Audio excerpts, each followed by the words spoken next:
Masu sauraro, Assalamu alaikum, barkanmu da sake kasancewa da ku a cikin wannan tasha mai suna Love Stories Hausa Novel TV, wanda za ku saurari wannan zazzafan littafi mai suna Bakin Tulu. Yallaɓai, yanzu na ga fitar Tahir shi da Bashir sai dai akan mashin suka fita. Yawa Ushe, aikinka na kyau, maza ka bi min bayan su, kaga inda za su kafin su ɓace maka. Ok, yallaɓai an gama, zan kira ka idan kuma ya kammala. Da kyau Ushe sai na ji ka. Kasa wayar yayi ya bawa mashin ɗinsa wuta irin roba ya ba bayan su Tahir da suka fita tare da Bashir ɗin. Bashir ne ya ce da Tahir, man kana ganin fitowar mu kan mashin ba zai bada matsala ba kuwa? Babu komai bashi. Kai dai ka hanzarta mu je dan ina son ganin Ma'azu yau din nan. Ushe ya sha wuya kafin ya gansu tukunna ya danga bin bayan su ba tare da sun ankare da shi ba. Unguwar Remin Tudu suka nufa cikin daren dan 9:30 na dare zai yi lokacin. Kofar wani karamin gida suka yi hon. Haɗe da ɗan babbaga gate ɗin gidan. Jim kaɗan wani dogon saurayi ya fito don dama ya san da zuwansu, mahaifinsu ya faɗa masa. Bayan sun ɗan gaita suka shiga ciki da mashin ɗin haɗe da kulle gate ɗin. Min bayan saurin suka yi zuwa ɓangaren Alhaji Ma'azu na Allah da ke zaune a ƙaramin falonsa. Nugan da Ushe ya so ya ɗan leƙa gidan kasawa ya yi. Daukar namba gidan ya yi yana bin gidan cike da nazarinsa. Can inda ya fakin nesa da gidan ya koma yana jiran fitowarsu. Tahir kai ne tafe cikin daren nan ba za ka yi haƙuri har safe ba. Murmushi Tahir ya yi yana faɗin barka da hutawa Alhaji. Barka dai Tahir, kamar ka ɗaya da mahaifinka, ko in ce kamar mahaifinka na ƙara bayyana ga jikinka. To ya jama'a, alhamdulillah sai godiya. Dogon Bashir ya ce wannan ɗan Aliyu ne ko? Da mamaki Tahir da Bashir suke kallon sa, don bai taɓa zuwa da Bashir gidan ba. Sannan shi kansa Tahir sau ɗaya ya zo gidan, wanda Alhaji Ma'azu da kansa ya neme sa, har ya ɗan sanar da shi wasu abubuwa ga gidan nasu. Kuna mamaki ko? Ai kama na gani shi yasa. Ka gaida min da mahaifinka, insha Allah zai ce cewar Bashir. Mai kake son sani daga hoton da na turo maka Tahir? Yar zamansa Tahir ya ce, wane ne Abdullah Filis a rayuwar ummina? Tunda abi ya faɗa mani kaɗan daga gare sa na ji kamar shi ma da sa hannunsa. Ba na zaton haka Tahir. Abdullah mutumin kirki ne sosai, ba kuma ɓoyen mutum bane shi. Sai dai ba zan bayyana maka ko shi wane ne ba. Ka nemi shi da kanka in ya so sai na faɗa maka komai dangane da shi. Ba ka son sanin sakataren mahaifinka? Da za ka nemi shi da ka huta da wahala. Dan ina da tabbacin ya san komai sosai. Dama ana tambayar mamaci Alhaji. Tahir ya ce na duban Alhaji Ma'azu. Ko ɗaya Tahir, sai dai babu inda sakataren Alhaji Tahir ya ce, dan na gan shi da idona tare da Abdullah kwanakin baya. Kenan bakin su haɗe yake. Ka binciko da kanka Tahir, mu ga ƙwaƙwalwarka ko kana da kaifin basira. Ku biyo masa ta bayan gida. Ku biyo masa ta bayan gida mana. Dan na ji labarin ya sake aure. Okay, zan yi tunani akan haka. Godiya suka kama, Tahir ya je masa alheri sosai tukunna suka fito. Wasu suna samu da kuɗi ne ko. Godiya suka kama, Tahir ya je masa alheri sosai tukunna suka fito. Da zauro Ushe ya biyo su har sai da ya ga sun yi gaba tukunna ya bi bayan su. Man me kake tunani akan maganar mutumin nan? Kaga na farko dole mu fara neman sakataren Abba. Hakan zai fi mana sauki gaskiya. Haka ne Bash, sai dai ba za mu same su ta sauki ba a gani na. To me zai hana ka sanya su Hafiz su kwamishe maka wani nasa? Kawai kaga babu tsammanin zai zo hannunmu cikin ruwan sanyi. Hakan za a yi Tahir ya ce yana wani murmushi da na kasa gane na menene. Har saka karso estate din ba su san ana bin su ba. Ajiyar zuciya Ushe yayi hade da danna mai gidansa kira. Wai abban afunan duk waɗannan securities din da ka ƙara sanya a gidan nan na menene dan Allah? Oh Laurat, akwai ki da tambaya. To na ƙara baku tsaro ne. Ko hakan ma laifi ne? Ya faɗi yana dubanta. Ko ɗaya mun gone da hakan yawa ko kefa. Wai sani ya yi barci ne? Tuni ma ayyo rigima ya tashi da shi sosai da kira ya barci ma. Oh na manta da zuwa Alhaji Jamilu ya kira ka kana dole lokacin amma ya ce yana son ganin ka. Ok babu damuwa za mu yi magana da shi anjima. Amsar girinti da ta haɗa masa yayi ya fara kurban hankali. Yaushe ne tafiyar ki da bai saro kayan da kika ce dan nima akwai yar tafiyar da zan yi ne. Ok zuwa ina amma wata yar samina zan halarta kwana 5 zan yi. Ok lokacin na dama sa'afa nan zan kai su wajen ummi kawai. Ok to hakan yayi ai. Washe gari cikin shirin office tare da ya fito zuwa falon nan ne. Maryam na dani area tana breakfast dan yau ita ma za ta je interview makarantar Saina. Gani ya karaso danin din bayan sun gama gaisa da nan ne yasa ta miƙa da sauri haɗe da ɗaukar mark ɗin da ta haɗa ti ta sauka daga wajen. Bin bayan ta yi da kallo don ko gaida shi ba ta yi ba. Mai ke na Maryam ba dai har kin yi karin kumallo ba. A'a kawai breakfast ɗin ne na je ya fita a kaina amma zan sha tiya. To ku dai sauri kar ku makara. Shigo Raina bayan nan ne ta wuce bai daura da haka ya sanya mai da hankalin ta kanta ba na gurin albishir Maryam na me fa? Waya ta fito da shi masu tsada cikin kwalayen su har guda 2 tana faɗin. Gift from yayi Tahir. Kin san na so wayar nan? Abi ya ki siya min dan ta kai 400. Dan zaro ido ta haɗe da kallon Tahir din ta gefen idonta. Bar shi kawai Umar ma ya ce zai siyo min irin ta yi. Kallon ta aina ta haɗe da zungurin cinyarta na ta yi shiru. Fuskar sai ƙara haɗewa sosai. Aina zo nan, ya ce ba tare da kallonta ba. Miƙewa ta zuwa dining area ɗin. Ajiye ɗaya wayar, ki je ki shiru, bana son jira. Hajiya ta fice daga falon, jikinta a sanye. Ita ma Maryam miƙewa ta yi don shiryawa, ya ɗan bita da kallo yana faɗin nonsense kawai. Juyawa ta idanunta cike da ƙwalla suka haɗa ido. Ɗakinsu ta wuce cike da jin haushin Tahir ɗin ga zuciyarta sosai. Tun kafin ta ƙaraso parking lot, Aina ta shiga sit ɗin baya tana dariya wanda Bashir ne ya kintsa mata hakan. Cikin shigar riga da siket na leshi light purple mai manyan flowers ta fito. Ta sha ɗaurin Zara Buhari ya yi dasa kanta. Kallo ɗaya za ka yi mata kason ta cancanci a kira ta da classy lady, domin komai nata is different from others. Babu yadda ta iya, haka ta shiga gaban sit ɗin tana gyara mayafin kan kafaɗarta. Lalle ashe ita ma tantire kanta ce bai sani ba. Yayi na hakan cikin zuciyarsa. Policeman, ka kalli gaban ka, karka je kana kallon wani wajen ka zubar mai yan ƙannena a rami. Bashir ya ce yana dariya. Harara ya wurga masa ya ja motar wadda ta haɗu ƙwarai da tsada. Oyayi ajiyar zuciya sauke saboda kamshin turaren da ta sanya ya ɗan kashe masa jikinsa. Lumshe ido Maryam ta yi cike da jin daɗin yau za ta shiga university da izinin Allah. A hankali yake tuƙinsa sai motarsa ɗaya da suke biye da shi. Omiyo University suka ƙaraso, babba kuma makarantar da ake ji da ita a garin Gombe ta 'ya'yan masu hannu da shuni. Ko ta ina ka kalla tsallen ɗalibai ne, wasu na karatu wasu kuma na sabgogin gabansu. Bangaren department ɗin agriculture ya tsaya, buɗe motar ta yana ta fito ya miƙa mata kuɗi masu kauri a hannunta. Godiya ta yi masa.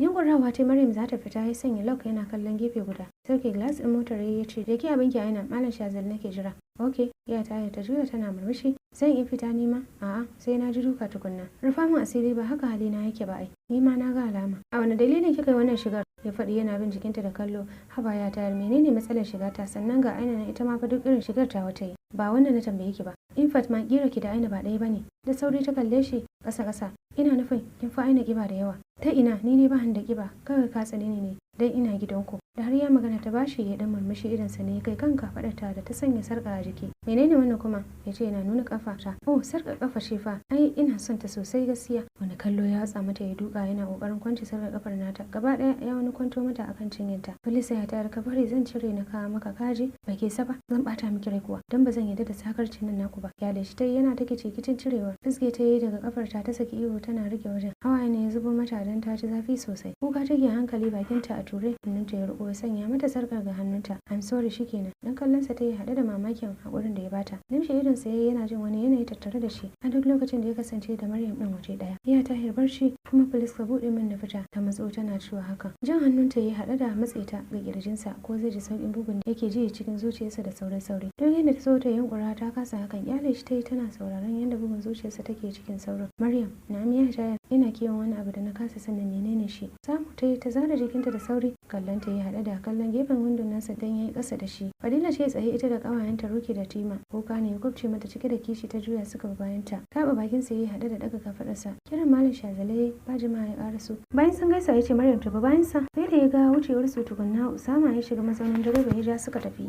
"Filis Ummi nake son zuwa karatu, akwai karantarwa sosai don Allah. Ba da ni ba Laura, garin da baki da kowa zaki ce zaki can ba zai yiwu ba. Mai sai hana ta je Ummi? Kin san fa karatu babu inda baya kai ka. In Fatima ga Abdulrahim da aka yi mishi transfer zuwa Gombe, ga kuma gidan Babu Rahane, ko kin manta ne? Auna shi aka wallahi. Sai ta bari malam ya shigo idan ya yarda ai kenan." Rungume Ammi Laurata ta yi tana dariya cike da murna sosai. Imam Abdullah na dawowa daga da'awar da suka tafi bayan ya huce, Ummi ta same shi da zancen. Cikin ikon Allah ko ya amince jin cewa za ta zauna gidan Babu Rahane, yayar Ummi, amma ubansu ɗaya. Shi ma Abdulrahim can yake da zama a gidanta don suna da hali su ma babu laifi. Cikin satin ta fara shirye-shirye makaranta da abubuwan da za ta bukata, wanda duk Ammi Laurata ta tanadar mata su ne waje ɗaya. Bayan Malam Shazali ya yi mata interview tukunna ta fito daga ofis nasa tana tunanin ta ina ma za ta ga Aina yanzu. Hankota ta yi tsaye jikin wata bishiya da take gaba da ofis din. Murmushi ta yi tana ɗaga ma Ainan hannunta. "Kai sista, malamin nan babu sauki, ka bari kawai. Ai haka yake." Aina ta ce tana gyara mayafin kafaɗarta. Wai tsaya, ya Tahir ya tafi ne?" ta ce tana kallon Maryam. "Ina zan sani, buga ki tambaye sa mana." Dariya ta tana faɗin, "Ban isa ba, amma ko ma dai menene idan ta yi wari maji." Bata kula Aina ba, sai murmushi da ta yi kawai. Faculty of Computer Science ta raka ta don shi take son karanta a nata ra'ayin. Cike da rashin sabo ta yi attending class, babu laifi ta gane karatun sosai dan tana da kokari kwarai. Sai wajen 2:30 suka tashi cike da gajiya, musamman Maryam da bata saba ba. Usama ne ya zo daukar su dan yau Aina bata zo da mota ba. Gaba Maryam ta shiga bayan ta gaida Usama dan yana da fara sosai. Aina kuma na baya tana kwance cike da gajiya. "Please Usama, idan mun je Shafrat na titin Mandawari kaɗan na titin Mandawari, ka dan tsaya, zan siya mana shawarma a wajen. Okay madam an gama. Limshe idanuwanta Maryam ta yi don bukatar ta kawai ta isa gida ta watsa ruwa ga jikinta. A shafura ta yi tsaya, Aina ta fitar rike da karamar jakarta zuwa cikin wajen da aka kayata shi da kayan kyale-kyale. Wasu samari ne suka karaso jikin motar suna faɗin da gaske shine fa, kai shegen kaya irin wannan mota haka mai zafi. Ushe man ashe gaskiyar adda ne da ya ce kamar kai ne cikin zazzafar. Ushe man ashe gaskiyar adda ne da ya ce kamar kai ne cikin zazzafan nan. Haka ashe da gaske ne suke faɗi suna leƙo da kansu cikin motar. Gaisa suka shiga yi da Usama da alama abokansa ne ma. Wannan cikar fa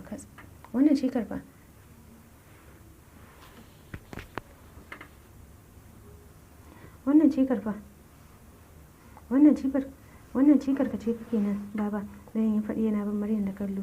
Duba ɗaya ta musu ta da kanta tana tunanin yadda Usama yake na tsatsaye mai zai sanya ya tarayya da irin waɗannan samarin haka.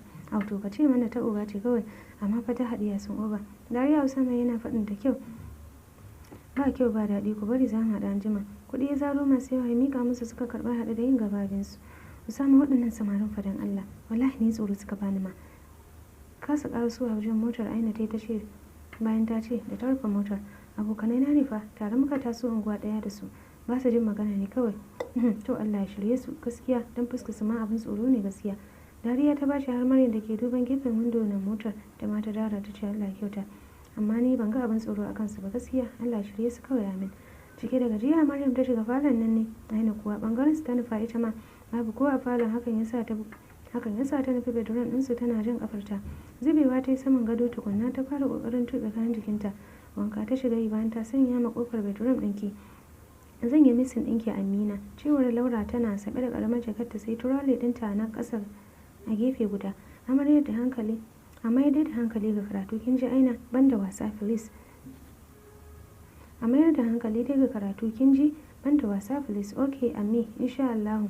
Rungume ta suka yi tukunna ta rungume aminta da ke murmushi a gefe guda. Kinga idan sake bata min lokaci ne na wuce dan akwai tarin aika a office yana jira na. Haba Habib yi mata a hankali mana. Amila Rote ta ce tana murmushi.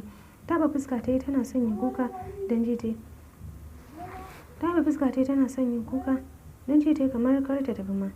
Da kira Ami ta sanya ta a mota. Habibu ya suka tafi tana daga musu hannu idanunta cike da kwalla. A airport suka isa sai da ya ga jirgin su ya tashi tukunna ya bar airport din cike da tunanin yar kaunarsa.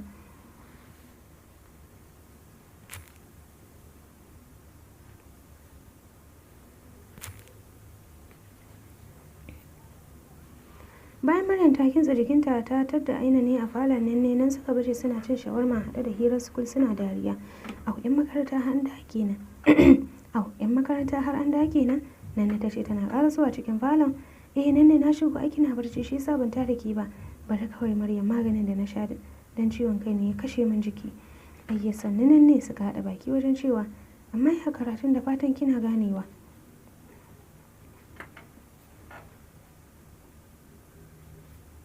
Sosai kuwa Nanne sai ma na yi miki bitarsa zaki fahimci hakan. Dariya Aina tai tana faɗin kin san fa na gifta ce Maryam. Hararan Aina tai tana faɗin Nanne kin ganta ko ni ku raba ni da zancen nan naku an jima kaɗan za a gan ku manne da juna. Idan kin gama Maryam zo ki shafa min man zafin nan dan kafata ta dan matsa min. Miƙewa Maryam tai tana faɗin sannu Nanne ai na kammala ma. Man zafi ta ɗauko a bedroom ta fara shafa mata. Haɗe da ɗan matsa mata kafar kaɗan. Bayan ta gama shafa ma Nanne man zafin ne ta koma kan kujerar falon tana daƙile tsohuwar wayar Aina. Sallamar momi Nafisa daga bakin falon ya sanya Maryam kai duban ta gare ta koma ta gyara kwanciyarta tana ci gaba da kallon pictures a wayar.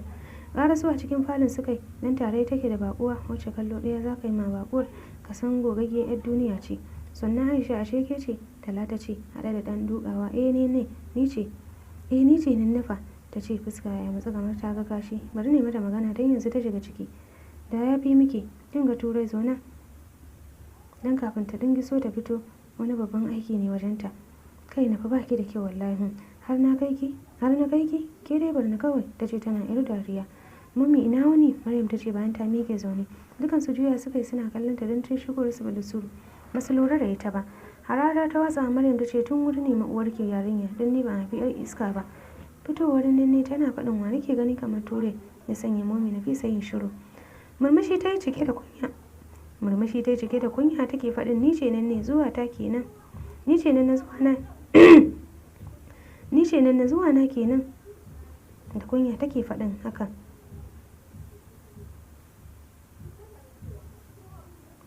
Ni ce nan ne zuwa na kenan. Shi ne na ce sai na ga da nan tukunna mu wuce. Amma ku kin kyauta na gode sosai. Yar hira suka taɓa da nan tukunna ta miƙe tana faɗin bari na wuce nan ne don daman ba daɗewa zan yi ba. Hakan ma aikin kyauta don an sa da zumunci sosai don kin fi waɗancan kifayen rijiyar ta faɗi tana nuna momi Nafisa suka sanya dariya. Har bakin falo nan na tarko turai suka sallama. Au Maryam dama baki barci ba? Wallahi ko wannan ne. Kallon nan ne ya ɗauki hankali na. Ok zo ki miƙa wa baƙuwar Nafisa saƙon nan kafin ta tafi. Miƙewa Maryam ta yi barin tasowa amma ba za ta iya musa nan ba. Dogayen riguna masu tsada ta sanya mata a wata 'yar jaka sai rafar kuɗi da Maryam tana son da bata san nawa bane ta bada ta kai mata.